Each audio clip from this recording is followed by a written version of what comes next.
Hello guys, welcome to my mini blog. তো আজকে হচ্ছে কি মঙ্গলচণ্ডী পূজা। তো মা করবে। তো মা কিছু মানে সেট আপ বলে না, এটা সেট আপ বলে যায় না। তো না কিছু জোগাড় বোগাড় করেছে, সেগুলো তোমাদের দেখাচ্ছি। তো দেখো ওখানে পূজা দিয়েছে মা, যেখানে গুরুদেবকেও পূজা দিয়েছে। তো এদিকে কিছু আয়োজন করেছে, এখানে বাসন কুসনের জোগাড় করা হয়েছে। তো এখানে কিছু ফুল নানান ধরনের। তো এখানে তেল সিঁদুর দিয়ে কিছু একটা, ওদিকেও ফুল আছে, এদিকে ফ্রুটস আছে অনেকগুলো।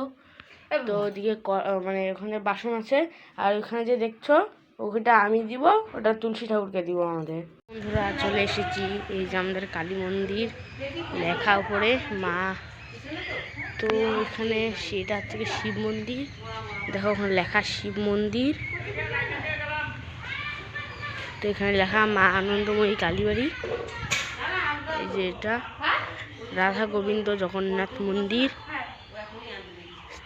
স্থাপিত 20/6/2018 সালে।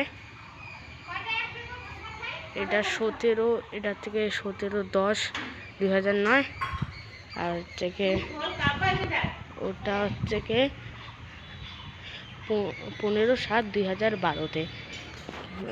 তো এগুলো সব মন্দির এই সব সময় স্থাপিত হয়েছে।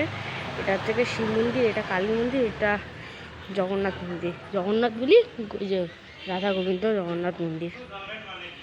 তো যখন পূজা হবে তখন দেখাচ্ছি। এখানকার কালী ঠাকুর পুরা পাথরের তৈরি।